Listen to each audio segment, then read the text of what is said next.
Надеюсь, что этого не произойдет. Él es Vladimir Putin, el presidente de Rusia. Es el personaje hoy en InPolitic. Queremos saber cuál es la jugada política de este personaje. Hay quienes dicen que Putin está loco. ¿Qué dirán nuestros invitados? En segundos conoceremos si ellos le dan tarjeta roja aquí en InPolitic.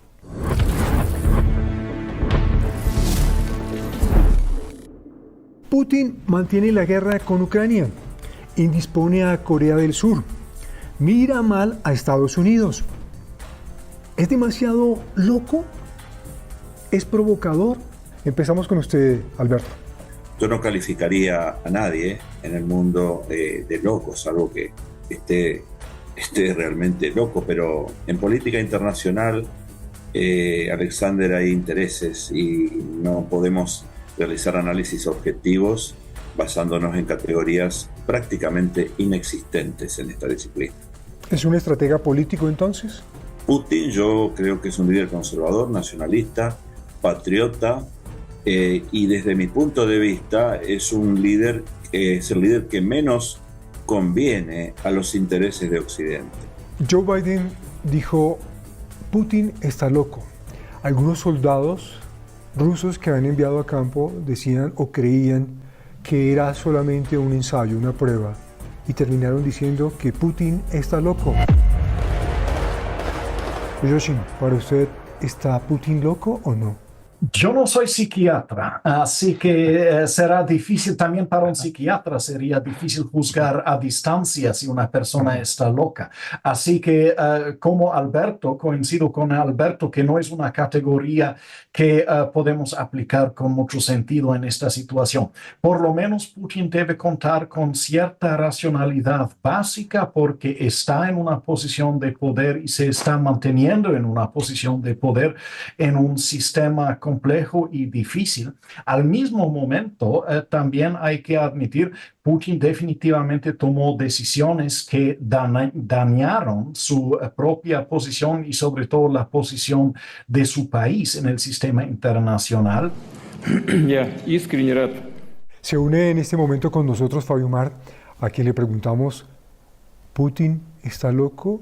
Las personas que tienen esas tendencias megalómanas, que se aferran al poder, que tienen estas actitudes grandilocuentes, ¿no es cierto?, casi que de rey o de emperador, pues desde luego tienen tendencias bastante complejas desde el punto de vista de la sanidad y la tranquilidad mental.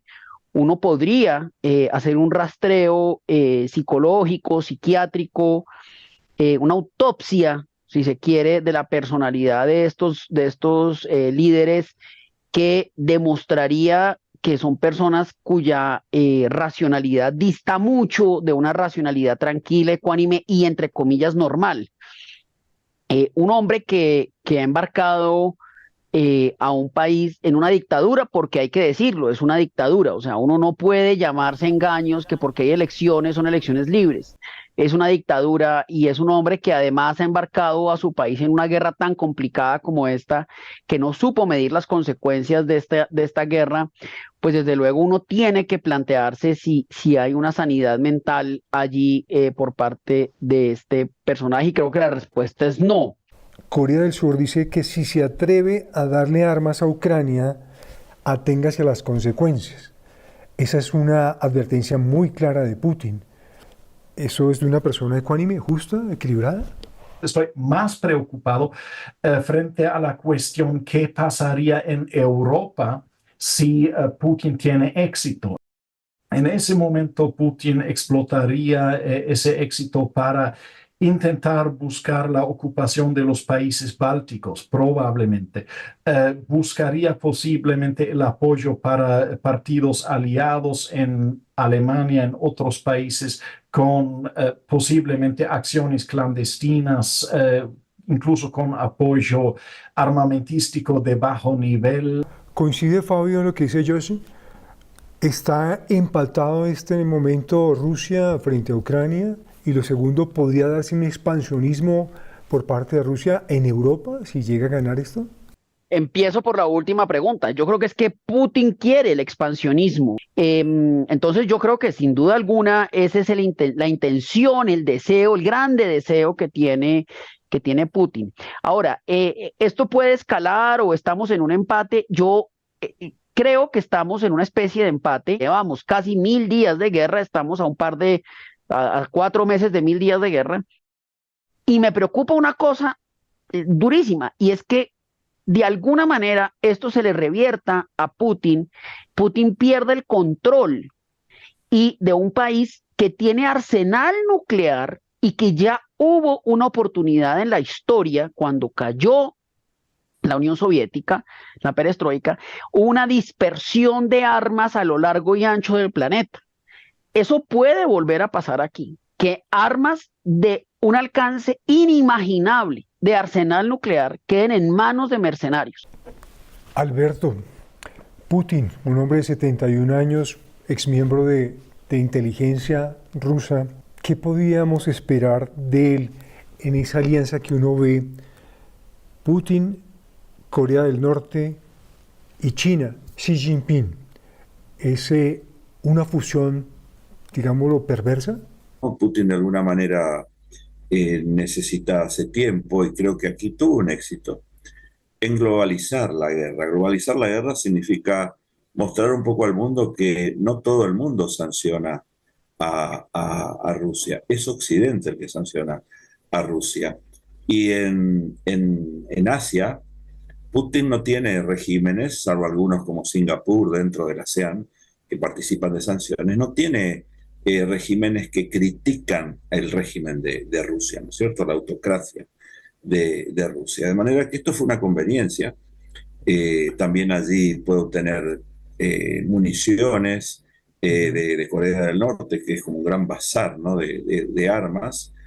Y creo que de alguna manera se vio muy favorecido Corea del Norte, que pasa a tener, a reafirmar, ¿no es cierto?, una liga, una asociación con Rusia. Rusia y China son miembros del Consejo de Seguridad. No creo que China, y con esto termino, Alexander, no creo que China esté demasiado interesada en que se dificulte la relación, porque el patrón, el propósito de China es que el mundo funcione geoeconómicamente bien y que no se la vincule tanto a un eje donde son vistos como parias, porque esto podría traerles sanciones. De hecho, la Unión Europea recientemente aplicó unas sanciones a China. Países como Corea del Norte y Rusia podían atacar al Occidente. Eso ya es muy diciente. Hay una situación que yo aquí diría que es preocupante, porque la doctrina nuclear de Rusia establece que si sus fuerzas convencionales se encontraran en aprietos, Rusia podría recurrir a el átomo militar, ¿no es cierto?, localizado, que es una bomba nuclear, digamos, restringida. Por eso yo no descartaría este tipo de escenarios. No están a la vuelta de la esquina, pero en tanto se vuelva más complicada la situación, podría ocurrir, porque de hecho el conflicto ya, la guerra ya se complicó. Por eso hablé de un conflicto irreductible. Gracias, Jocelyn.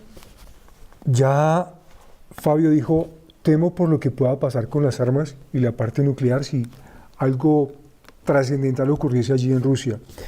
Y Alberto nos dice, Rusia, el átomo militar. ¿Usted qué cree? ¿También teme en ese tema de lo nuclear? Si Rusia utilizaría un arma nuclear táctico contra, decimos, Kiev o otros puntos neurálgicos del frente ucraniano, la Fuerza de Defensa Aérea de Ucrania podría interceptar ese arma.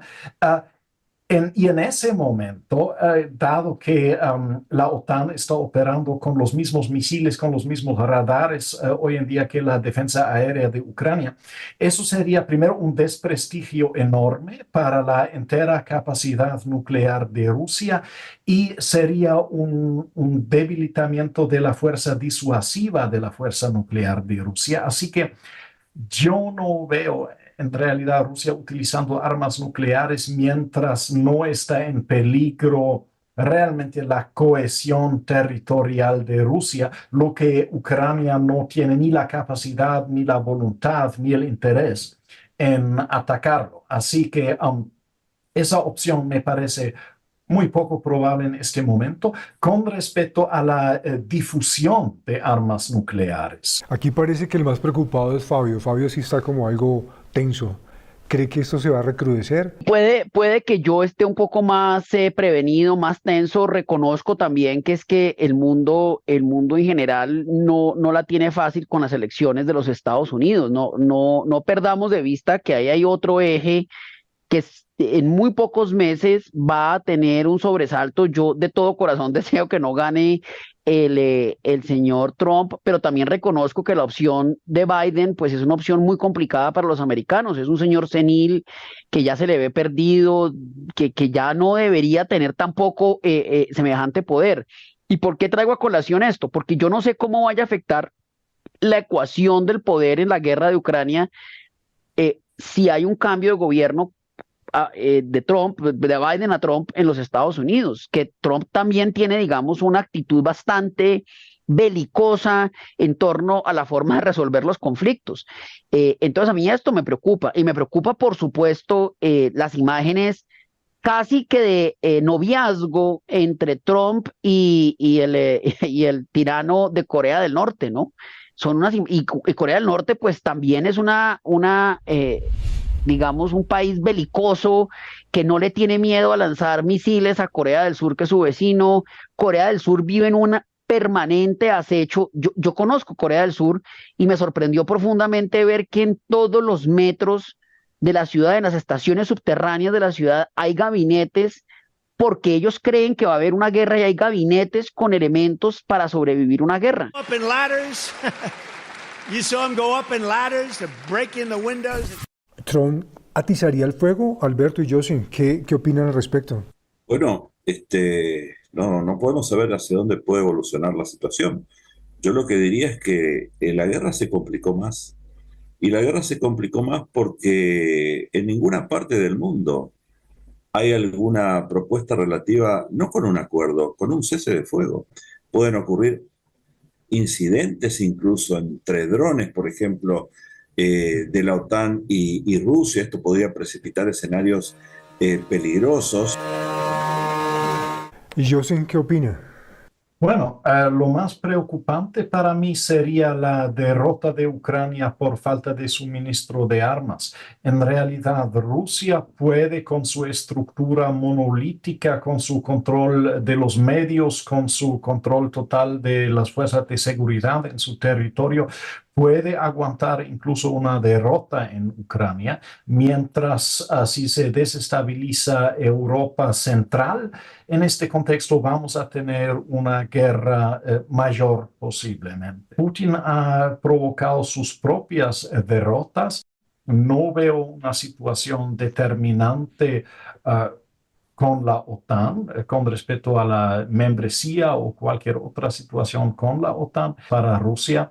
Es enteramente plausible que ya en el año 25 Rusia va a carecer de barriles para cañones de artillería de 152 milímetros, de 122 milímetros, así los obuses que son el factor central en la artillería de Rusia. La mecha de este partido la prendió inicialmente Putin. Остановить войну на Украине, мы к этому относимся вполне серьезно. Ha cabeceado los derechos humanos, ha pateado los derechos internacionales humanitarios. ¿Quién va a juzgar a Putin? Pues uno no puede ser tan ingenuo de pensar que van a invadir a Moscú para capturar a Putin. Eso, digamos, eso es una fantasía. Eso es una fantasía. Con lo cual, una sanción judicial se termina convirtiendo realmente en un mensaje político, porque las sanciones judiciales todas son judiciales en la medida en que se puedan ejecutar. Es decir, la ejecutabilidad de la sanción judicial, de la sentencia, es lo que hace que eso sea derecho y no política. Entonces, digamos, me voy a pasar un momento a Israel. Es lo mismo que puede probablemente pasar con Netanyahu. Netanyahu le ordenan una captura por el genocidio de los palestinos. Pero si Netanyahu no lo entrega a Israel y lo protege y lo cuidan, pues se convierte en una vergüenza política, en una vergüenza diplomática, más no en la ejecución de una sentencia. Y yo creo que eso es lo que va a terminar pasando aquí algún día. ¿Cuándo? No lo sé.